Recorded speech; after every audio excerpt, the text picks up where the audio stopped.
Yeah, how are you? What have you got on? What sort of things are you doing at the moment? Have you got your A levels? Is it Yeah, I'm doing my A levels. Yeah. right? Um, I don't have to do them until next year, so that's good. But that doesn't mean that I'm not getting tested all the time. Yeah. My school has a policy of doing a maths test every 2 weeks, so I can never escape maths. Wow, but so you've always got to be preparing for those exams. Yeah, so like it is preparing for A levels in the process, but it's A levels themselves are kind of a distant thought because right now I need to focus on these. Yeah, Even though a lot of them don't actually matter that much, I still have to do them. So I suppose that's it's a really good way of preparing you for life in a sense, isn't it? yeah, Because you've got to whatever comes at you, you've got to deal with, haven't you? And prepare for the unexpected sort of thing, and just hit it as it comes. I know because I got sent a couple of streams that you've done so far, and I was in the middle of like client work and doing these things, but I just couldn't stop listening to them. You know, I was just hooked. And I don't know if it sort of not annoys you, but you know when people mention your age for how much you've done, but for me I was just like, this is so impressive. There's people my age, there's people a lot older than me that have done so much less, and you sort of like hold yourself really well. You know, you seem to like listen intently at questions and answer them in a real precise and brilliant way. um so I was so looking forward to speaking to you. um does that get How do you feel when people sort of refer to your age when I think I've had more people comment on thinking that it annoys me if they talk about my age rather than people actually talking about my age. oh But really? but I think if people were talking about my age, it probably would annoy me a little bit. But I also know that it's meant to be a selling point, so it's fine. Yeah, because you've had some articles Yeah. about you, haven't you? And Yeah, those were really age oriented, which was quite annoying, but that's what the media is like, so it's fine. yeah, So yeah, some of my friends read it and they focused on like the PlayStation angle, which is just something I mentioned like for a couple seconds, and they made the whole article seem like it was about that. So all my friends thought that I was trying to say that I was renouncing gaming or something, which is not true. That's just how they yeah. presented it because that's what the media is like. There's got to be a like, yeah, there's got to be some sort of line, hasn't there, for them Yeah. to pull on. Well, putting that aside, I know because I've been reading about you, I've been listening to those podcasts, and they were awesome. But for the people that don't know, why are you here today? What have you done that you've done recently? So when I was 14, I began writing. So during quarantine, I began writing my first ever novel Betrayed. Mm-hmm. It's fantasy. It's about 460 pages long, I think. And I just got it published in October, and it's my first ever book. Oh, fantastic. And I always ask authors that I meet, what sort of inspired you to pick up the pen and put that first word on the paper and make that start? Uh, Writing's always something that I've done, and it's something my teachers had always said that I had a talent for, and things like that. Mm-hmm. I think it probably started around year three. I think my year three teacher, he was really like saying that my writing was something that like I had a gift for it, and it was something I should really be pushing, and that just kept going on.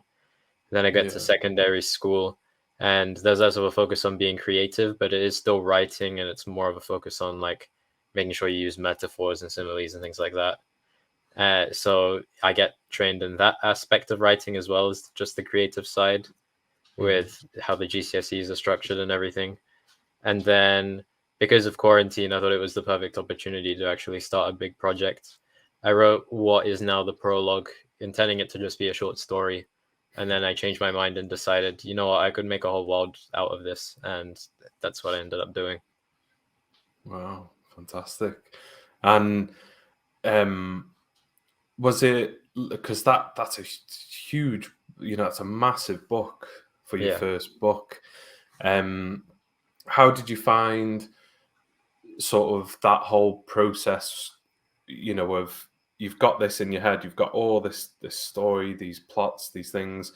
Was there any inspiration that you drew from, or? I was reading a lot of fantasy during quarantine, which is why I chose fantasy, I think. Yeah. And like I was reading like Song of Ice and Fire, which is, the books that inspired Game of Thrones. Yeah. The Witcher as well. I read Dune and things like that, which I know they're sci-fi, but some of the concepts and stuff probably carried into novel as well. Yeah. And I think that's why I wanted to do fantasy. And then what I did was after the prologue, I wrote like an outline of all the characters, like Yeah. nothing detailed, just a basic description of their name and what their position is in the kingdom. And then picked out the ones that I thought would be interesting to write about, worked out what flaws I wanted them to have, because that's how you make an interesting character. You give them a flaw. Yeah. And then after that, I made the whole chapter structure thing where I worked out who was getting a chapter when, how many people, which characters were getting the most chapters, which characters were getting important stories. And then from that point, it was just drawing up ideas. And then I just went one by one, writing a chapter, proofreading the stuff before it to make sure there was no plot hole. And then I just kept doing that until it was done. Cool. How much was the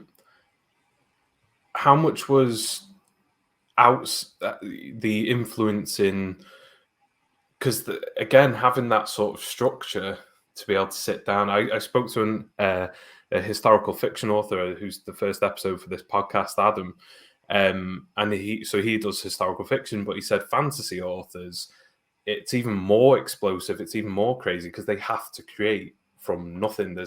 It's a world that they build. Yeah.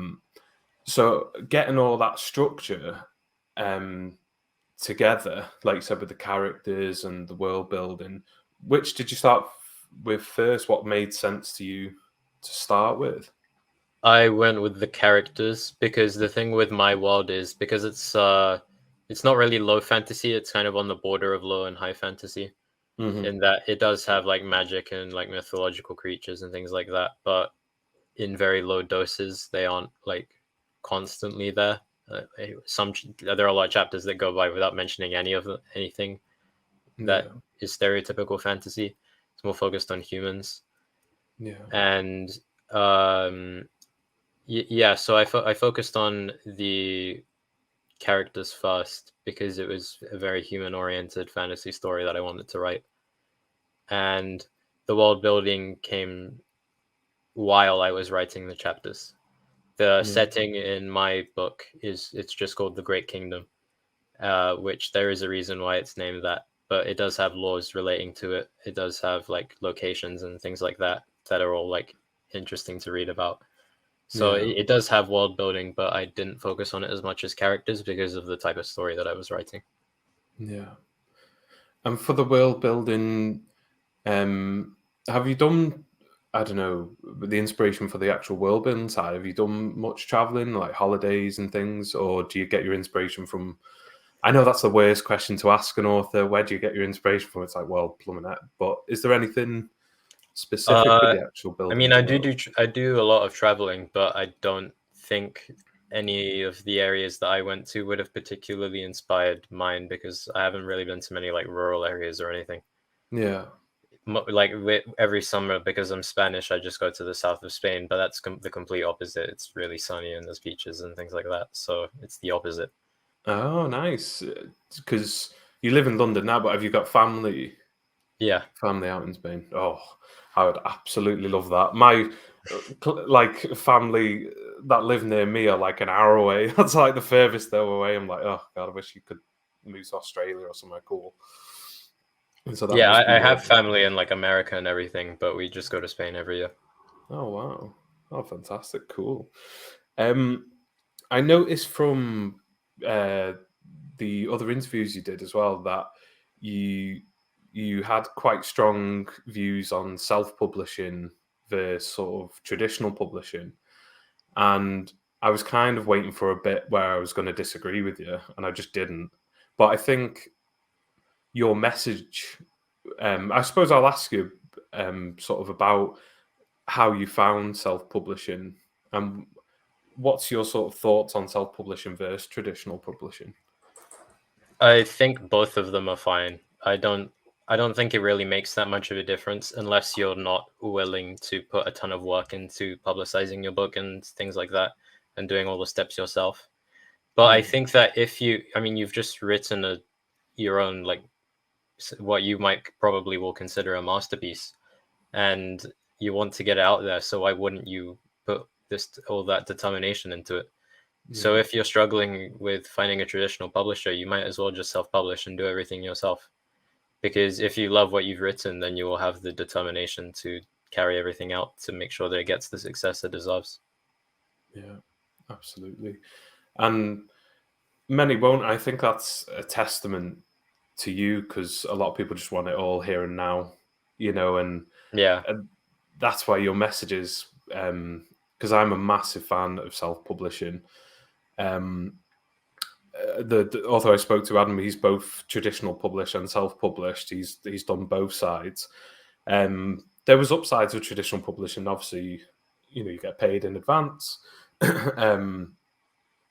There's opportunities that he had that were paid for by the publishing house that he may not have had before. But with self-publishing, and I think if we think of books like a business, you're sort of building your own team of, this is my editor, this is my cover designer, and it's that team of people that you trust and are competent that can drive that book. Yeah.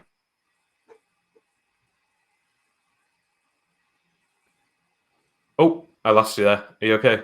Yeah. Okay, bye. Yeah, you got out, yeah. Yeah, you're building that team, and I know it's all on you and you have to do everything. But I found that really, really interesting. And what was the sort of maybe tough things that you found about self-publishing? Was there anything that you really were like, struggled with? Yeah, obviously the marketing process and getting the cover designed and all that is really tough if you don't have prior experience with it. But it's something where it's a learning process. You have to work it out. Yeah. With my cover, I just paid some people. There is a team on Amazon that I paid to design the cover for me. So cool. that was a good solution. But I think in future I probably wouldn't pay Amazon again. I would probably pay a proper artist, like an independent artist or something. Yeah. And then with the marketing, again, it's a learning process. You're not going to get it straight away, and it's just about working out what people like and being able to grab people's attention on social media and things like that. And I suppose that's the beauty of your first book, because like you said, I think it's good to make mistakes. It's good to take risks because, like you said, you learn so much from those. And your first book is a brilliant way to go through those processes. I've seen that you've been in sort of, for your marketing, you've been taking the book around. I've seen celebrities holding your book. Mm-hmm. They were awesome. That was very cool. Yeah.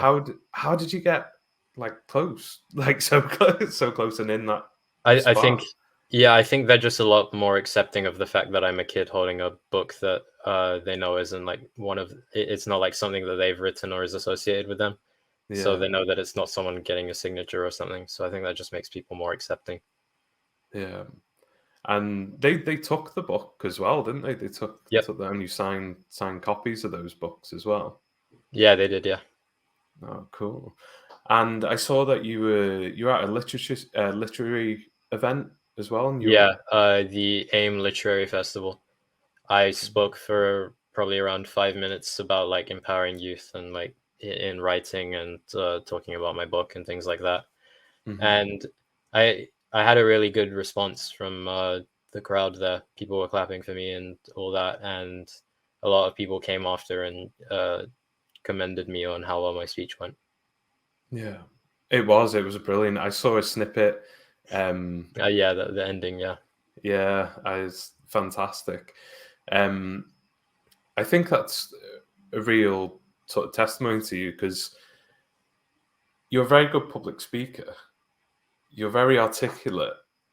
How much, obviously, I imagine with school, but how much work do you do outside of school to develop the skills that you have in abundance already? Weirdly, not a lot. Oh, Yeah, I don't talk that much in school unless I have to. But I think that's because it's more because school is an environment where a lot of people just say what they feel like saying rather than because it needs to be said. I prefer mhm. just speaking if I have like a really good insight that no one else is saying, rather than just speaking constantly. Yeah, that's true. Well, I could see that in you because I could see that you really think about what you're going to say before you say it. And like I said throughout this program, I was waiting for something that I would disagree with, or I think, but there just wasn't. It was absolutely awesome. And you know so much about. Obviously, you've been through that self-publishing process, but how much work did you have to put in to understand the ins and outs of? Obviously, we're always learning, but the ins and outs of self-publishing as you do, because you know an absolute ton. I did my research before I started, so like just looking at all the different Google articles and things like that, Hmm. which they do help you, but they do also it's mostly like base level tips and things that other people will have gone to Google straight away, so they make the tips less effective. Hmm. Because there would have been things that have been done 1,000 times before you already. But Yeah. yeah, you kind of just have to wing it and see what and stick to what goes well and forget about what doesn't go well with your case. Yeah. And is there anything that you found that could be marketing wise, it could be the process itself that you've kind of ditching that you didn't find too helpful? I think I started off posting like writing memes and things like that, but those I didn't have much of a reaction from them, so I just stopped and focused more on my book. Yeah. I think the main thing that people should be doing is expressing their personality. That's like a really key factor to getting your marketing out there. Because if you do things relating to your marketing that you as a person would want to do, then that increases the probability of people recognizing your authenticity, and that will lead to more sales. Yeah. Because they're buying into obviously the book, and I purchased the book, but we only scheduled this podcast yesterday, so I bought the book, but it hasn't arrived yet. Yeah, yeah. Um, so I'm definitely going to be checking it out because I read high fantasy, low fantasy, I read all sorts of fantasy, I love it. So I know I'm going to enjoy your book. But that's true. How much?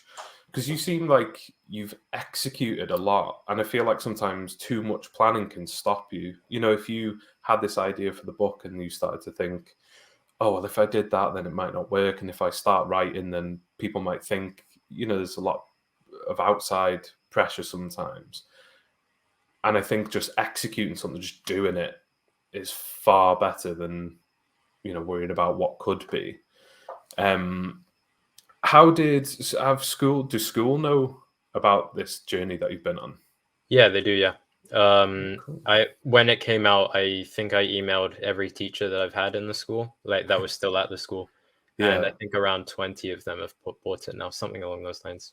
Wow. Oh, fantastic.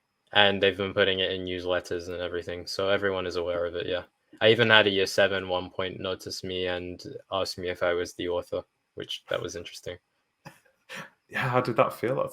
That, Yeah, it was that's really cool. I'd never seen that kid in my life, and then suddenly he was there and he knew who I was. that's brilliant. And um you're inspiring other kids. Yep. I'm not calling you a kid. I'm not saying that for a second. You're probably more mature than me. But when I was thinking back to when I was 16, I think a lot of people, I'm getting on 30 now, look back and regret and think, I wish I started building something and making mistakes and trying these things out. And I think you're a massive inspiration to hard work, research, tons of skill, practice. I just think it's amazing, and the fact that younger people are recognizing you as well. I think you're a good role model for someone to recognize. Did you get any feedback from teachers or peers or anything like that? Not from teachers, because I don't think any of them have finished it yet. I know some of them are reading it, they just haven't finished it yet, which is fair enough, they're busy.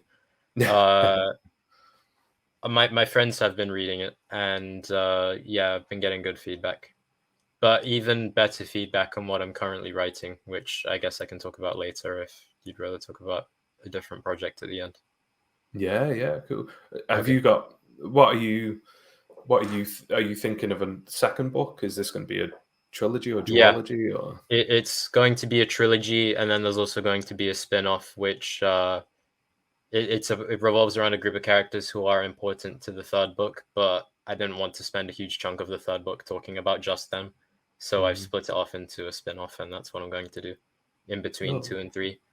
But what I'm writing at the moment is a completely different genre, because I want to establish that fantasy isn't the only thing that I want to write. Wow. And can you really sort of let people know what's the genre you're working on now? Yeah, it's called Master Misfortune, and it's a tragedy that it's about a guy called Leon Fox who is really obsessed with trying to embody fictional characters. So like he sees like characters in movies and things, and he really aspires to be like them.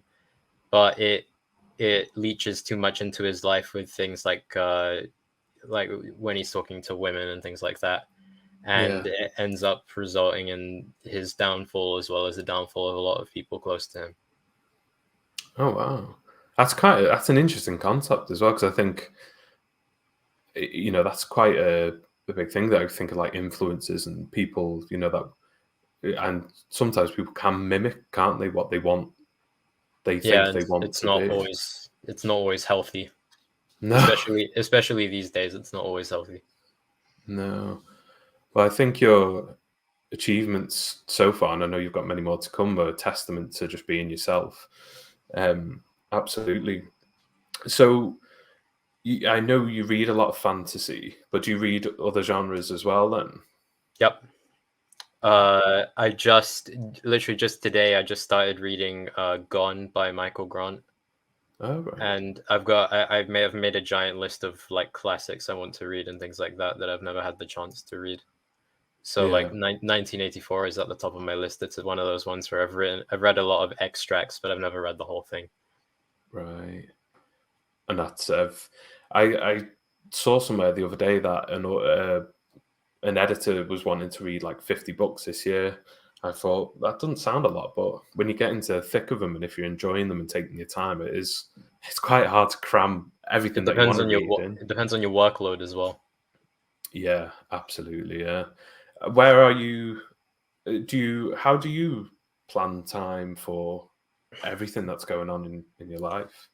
I don't really. I just take as soon as I have a free space in my day, I just take the opportunity to do something revolving around reading or writing, whichever one I feel like doing in the moment. And how important do you feel reading's been in for your writing, your day to day? Has it influenced your life in any other ways? Yeah, absolutely. If you don't read, then it's going to impact your writing quality, because not seeing how other people have done it is going to influence how you do it. Yeah. And I suppose picking up on styles and what Yeah. you like and things like that can inspire your work as well. hmm That's really, really cool. Where did I imagine you've done? I'm assuming, and you should never assume, but I assume that you've done very well in school in English. Was that Yep. a favorite subject? Yeah, in my English literature GCSE, the exam was out of 130 marks, and I got 129. Wow. Wow. Blooming heck.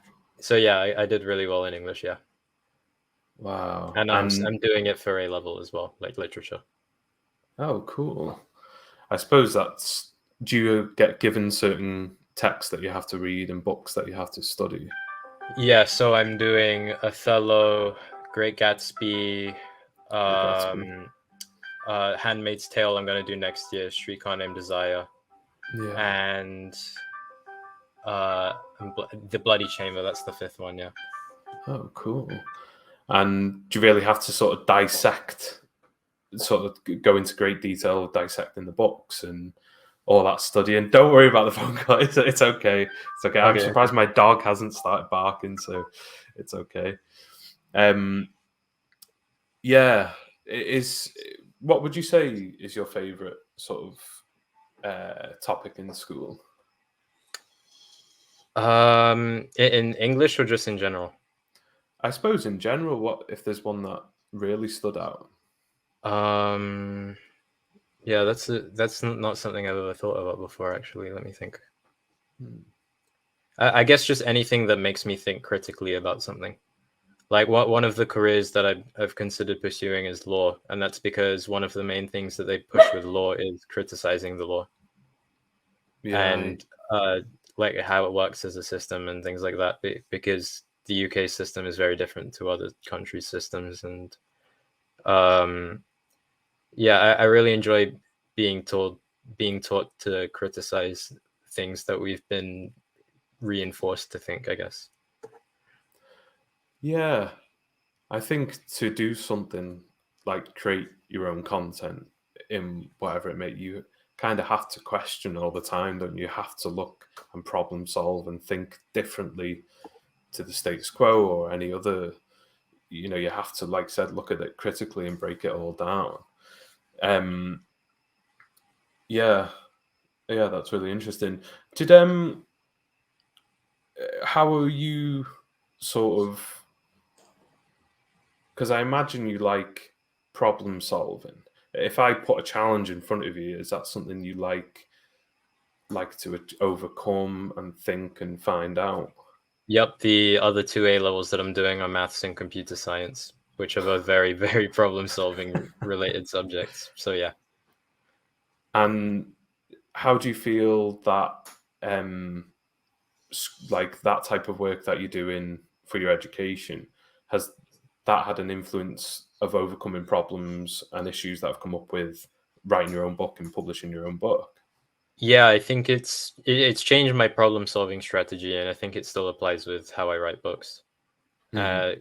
In terms of like a more methodical, and computer science encourages you to think like a computer in terms of having to break it down in your head into very simple steps that you need to achieve.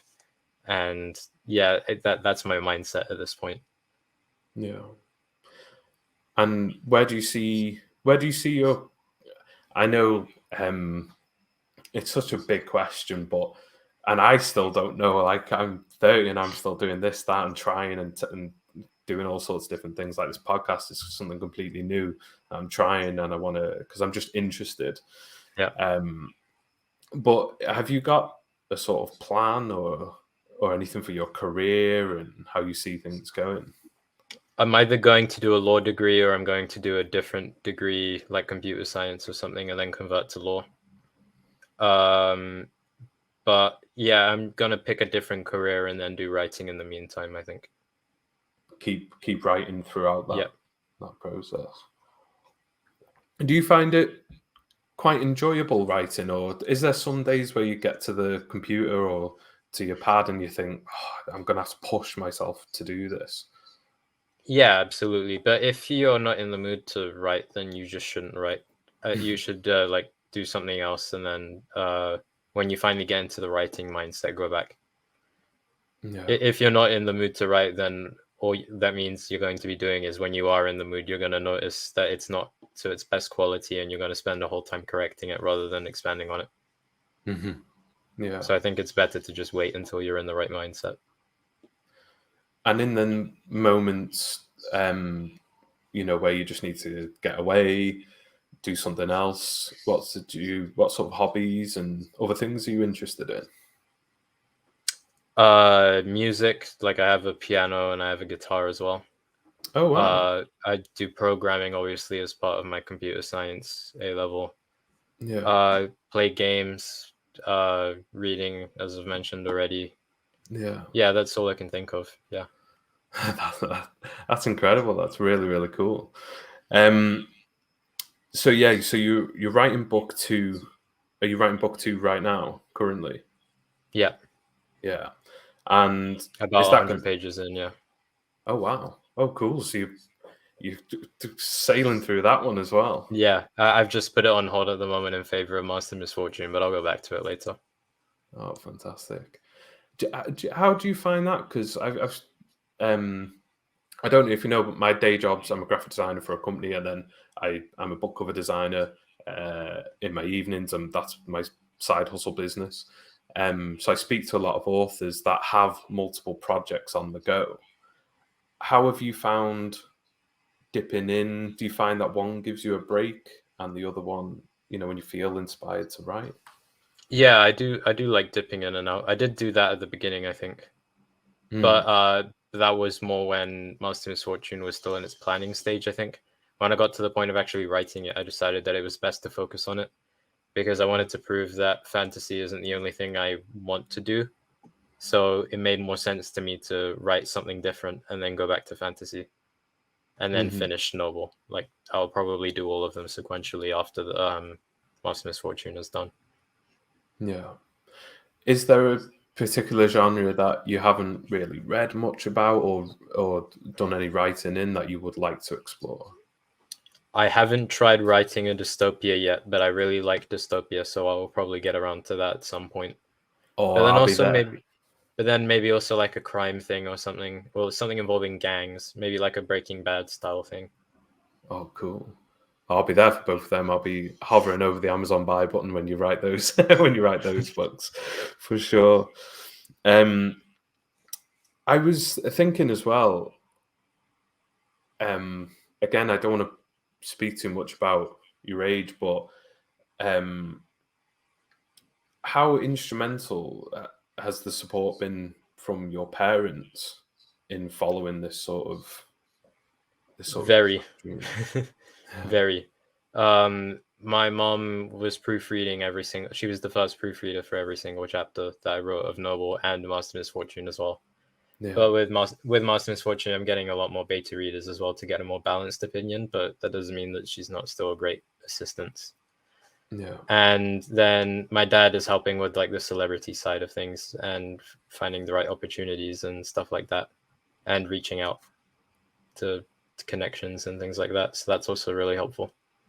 Oh, cool. So you got a team building, you got a team Yeah. going, you got things moving. Yep. Oh, fantastic. I think it's really instrumental to, I think, reading and writing to be able to articulate yourself really helps in every single part of your life. And that's why I started this podcast, so I could show and sort of demonstrate and talk to people that have been through self-publishing, show it can be done. It is doable. You've just got to put that plan into action. I absolutely don't expect you to talk about costs individually of anything, but overall, was it, did you find it like, whoa, this is loads of money, or, getting your book from conception to out there into the world? Or did you find that it wasn't too bad? It wasn't too bad. Yeah, it wasn't that bad. Yeah. Yeah. And I didn't know that Amazon because Amazon, the team there, did some editing and the cover design. Yeah, you can. Yeah, you have to pay them a lot for it though. But they do have an entire platform dedicated to helping authors get their books on there. And but yeah, it's very helpful, but it's also very expensive, like hundreds to get everything. Like I don't remember how much I paid for the cover design thing, but they also, like, in the process of doing it, they also advertise a lot of other things that they will do to help you more, but you also have to pay like double the money for that and stuff like that. Yeah. But it is very helpful for people that don't know what they need to do to get their book to succeed. And did it feel like a one-stop shop? You could, if you had, as things came at you that you needed, did you feel like that was there? Yeah, I would still use it as a last resort from now on, though. I think I'd rather go for like specific experts in each field that I need help with. Yeah. And that'll be for your next books. That's something I suppose you've learned from book one. Yep. Oh, fantastic! That's very, very cool. Yeah, I did not know that Amazon had that sort of that team that was doing that. There's a couple of questions that I just sort of ask that are kind of set, but we kind of covered it. You started writing in lockdown. It was sort of through boredom. I kind of want to like be in your shoes at that very moment, because like I said, when I was 16, well, 14, you know, I was doing all sorts of stupid stuff. I certainly wasn't sitting down thinking of writing a book. Yeah, how did that sort of, was it, what are your friends like? Do you have like a good peer connection that sort of encourage each other to do these sorts of things? Yeah, they're not like huge fantasy fans or anything, but they're like huge gamers and things like that. They're supportive of me because I was friends with them already, and yeah, there's a big support group there. A lot of them weren't actually readers before, but they've become readers since I've published my book. So like I've converted them almost. Oh, fantastic! And you've got them sort of enthused about Yep. reading and the genre itself. Yeah, some of them are my proofreaders now as well. Oh, fantastic! And I suppose for the second book, you've started to build. Have you started to build like ARC readers and people that can? Yep. So yeah, I've been reaching out to complete strangers this time rather than just people that know me, so that I can get honest opinions. And so far, I've had like a 100% positive reception for Master Misfortune, so I think it'll be good when it comes out. I think people will enjoy it.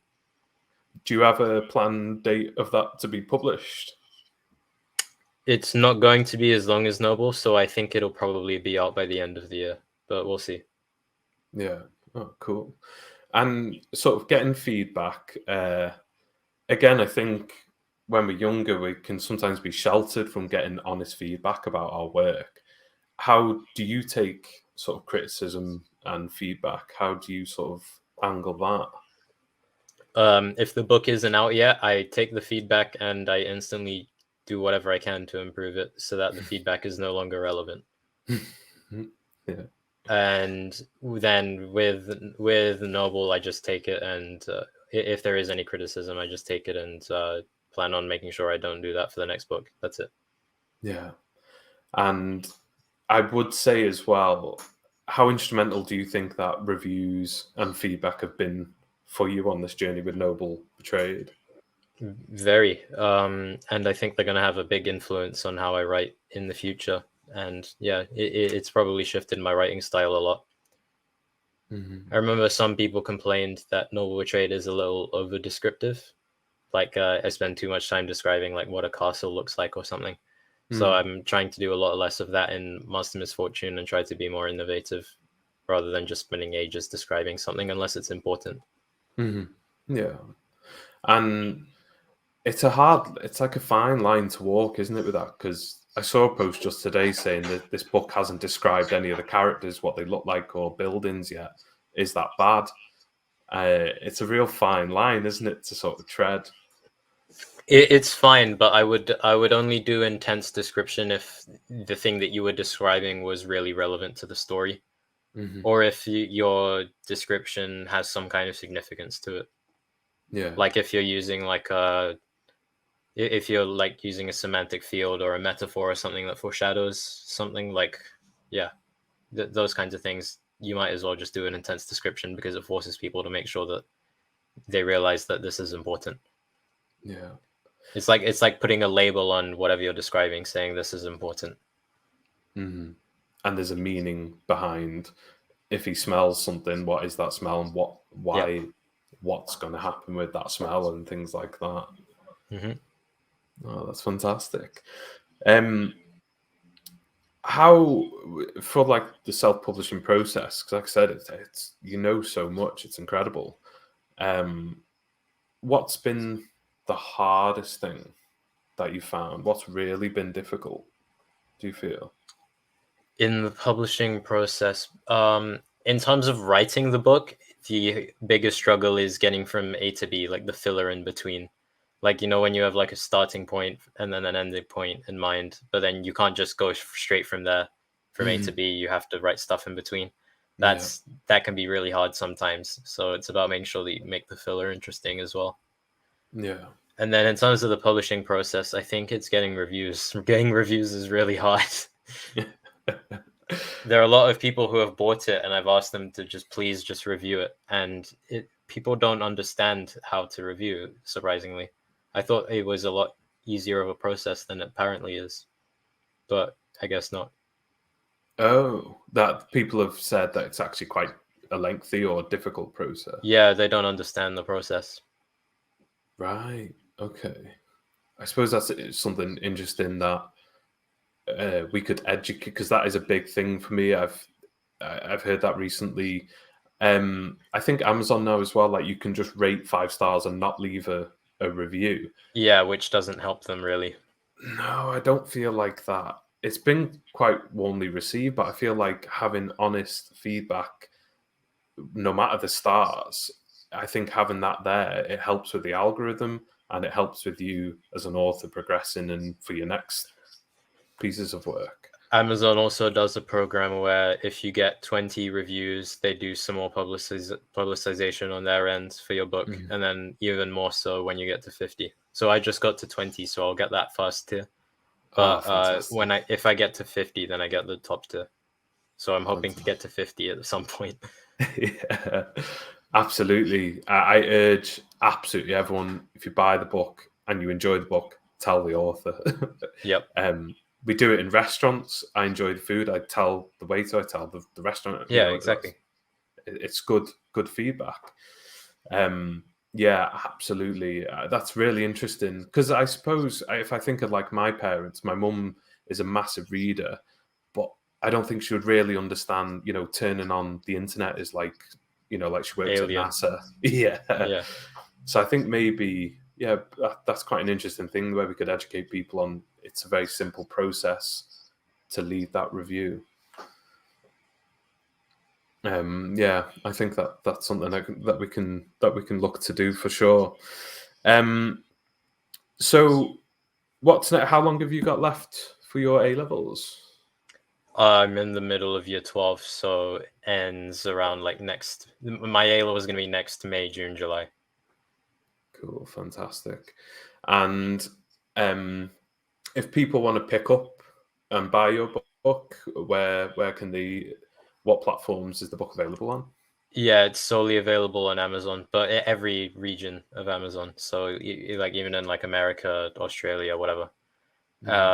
So yeah, they just go to their regional version of Amazon, look up Noble Betrayed or Noble Betrayed Dylan Brennan, either one, and it should be the first result. Fantastic. And what would make a fantasy reader want to read Noble Betrayed? It's fantasy, but it's also very real and focuses on the human nature and modern issues that are really relevant now, and applies them to a fantasy setting. It's also I've gotten a lot of good feedback on my writing style, in that it's first person and it flickers between a ton of perspectives. There are probably around, I think, maybe like 10 points of view, something along those lines. And it goes between all of them in first person. And because it's first person, you can't completely rely on what everyone is saying. You have to just trust aspects of their story and trust that what they're telling you is the truth of what actually happened.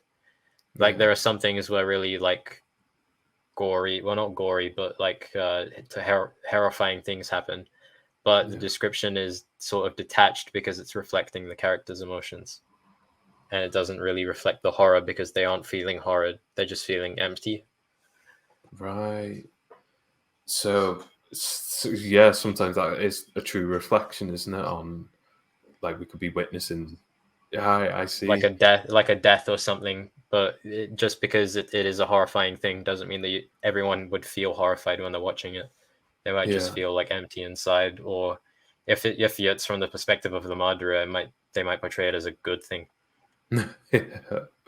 Are you quite interested in people? Because some people would not think of something like that. They're completely unaware to that. I'm very interested in people. How much are you interested in sort of people and how we act, behave? Yeah, I am interested in people, I think. Otherwise, I wouldn't want to do law. But that doesn't True. mean that I don't want to also write about like magic and mythological creatures and stuff. That stuff is still fun. But I think for this one, it felt right for the story to focus more on humans. Yeah. So that's why they exist in low doses. Like there's this one character who is deaf and he's 9. He's one of the point of view characters, and Right. he gets a pet like baby griffin. So there are like moments with the griffin that he does get, but it's still also focused on him as a person and his development. Yeah. That's fantastic. That's really, really cool. How did you find that helped with pacing, having those different points of views? Because sometimes Yep. I've read books, I won't name them, but I've read books that I felt were quite slow, but that feels quite fun. That feels like a fun read. There's a lot, there's different things going on. The points of view that I picked are very different. Like a lot of them tell like completely different stories.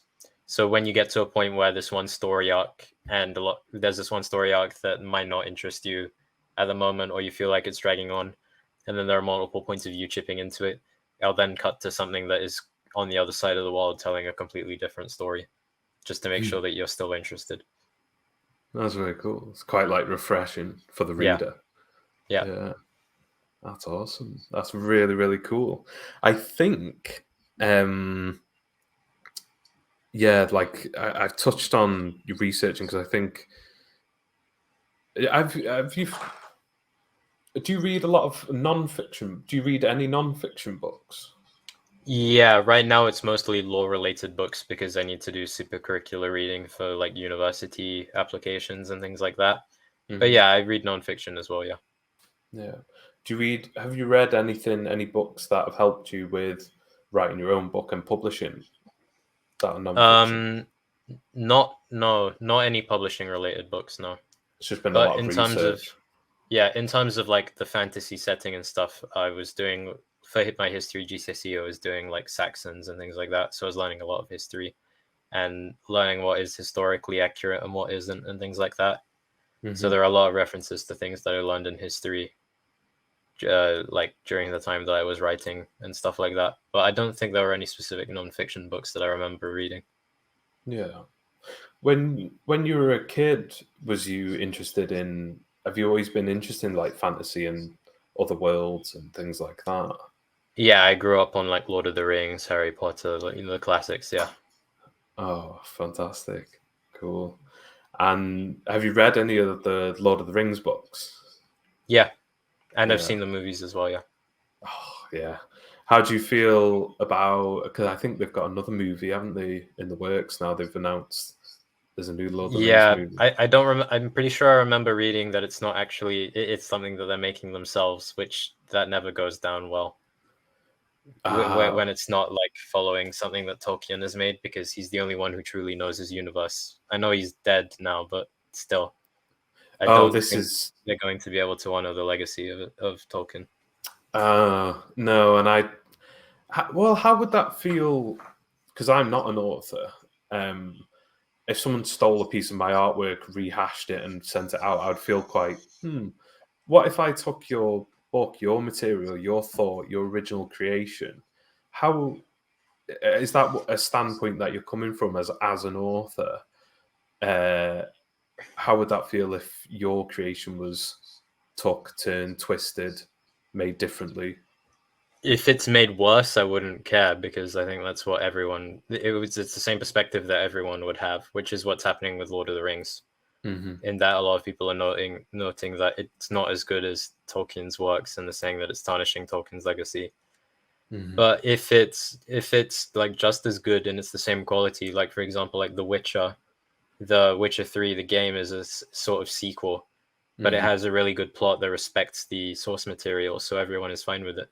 As long as it's fine, as long as it doesn't overwrite the source material, then I would be fine with it, I think. Yeah. Well, I hope to see a movie adaptation of Noble Betrayed, and that'd be really, really cool. And I The will leave. CGI Griffin. Yeah, I'm trying to think. I haven't read many fantasy books that involve. I know there's quite a niche genre to, like, just about griffins and that sort of thing. Is he? I mean, actually, I'm just gonna have to read the book to find out, aren't I? So I won't delve too much into the details of the book. He's still a baby, so he's just like a little white bird at the moment. He's not big yet. Oh, cool. Does he have a name? Gray. Great. Great. That's my middle name. It's a very good name. That's really, really cool. Do you have any, because I know on your Instagram, and I will link all your socials, and have you got a website, an author No, page? not yet. No, that's something. Is that something in the works, or? Yeah. Yeah, definitely website. I will link that when it comes, and I will post that on all my socials, and I will link your socials. I see on your Instagram you've got obviously your speech, videos of like Ian McKellen. That's awesome. That's absolutely awesome. Do you ever see? How do you see content and video creation helping? Are you going to try and push that more potentially? Yeah, especially on TikTok. I need to take advantage of TikTok. I mean, there have been rumors that it might end up getting banned in the UK, which might not be very useful to me. But right now, TikTok is the platform that you need to master because it's the one. It's an algorithm that favors everyone, I think. Mm-hmm. And it's a really, like, I posted Ian McKellen on TikTok and it's gotten 100,000 views or something. Wow. So yeah, like just that one video, like it's a short snippet of me meeting Ian McKellen, and it did really well. So I need to take advantage of TikTok. So that's what I'm trying to make content for. Yeah, that's what you're putting more of your time and energy into. Yeah. There's a real big community of book talk as well. I'm not on TikTok, and I'm missing out as well. But yeah, I think book talk is a huge community of authors on there. It is, yeah. So that's definitely something to watch out, to look out for you. Oh, fantastic. Yeah, I will shout out all your socials 100%. And if anyone wants to buy the book, that link will be in the description of the podcast as well. The last question that I end with is, if you could give someone who hasn't put pen to paper yet, has a story in their head and has an idea in mind, what's the best piece of advice you've learned so far to that starting that process? You don't need to plan everything, but plan at least some of it. Make sure that none of your ideas conflict. And then when you start writing it, proofread constantly. Make sure that there are no plot holes and complete inconsistencies in what you write. Because if you end up going back to it when everything is done and you find a huge plot hole that means you have to rewrite everything, that's just going to turn writing into an annoyance for you rather than something you enjoy doing. Yeah. Do you find that happens, because your book's really, it's a good sized book. It's my favorite type of size book. All books that I get stuck into are big books. I love them. Do you find, like, when you're halfway through, there is, I suppose, are you proofreading all the way through? Every little bit you do go back? Yeah, not everything, but the parts that are relevant to that character and whatever characters are currently in the chapter that I know will be there. Yeah, fantastic. Thank you. Is there anything you would like to sort of say to listeners, or shout anything out? Have you got anything upcoming that you want people to be aware of? Probably just the release of Master Misfortune coming at some point at the end of the year. That's it for now. Fantastic. Amongst your insane schedule, I massively, honestly, hand on heart, appreciate you being here today. You're a fascinating person. I think you're a credit Thank to you. yourself, and I just can't wait to see what else that comes up on your Amazon page.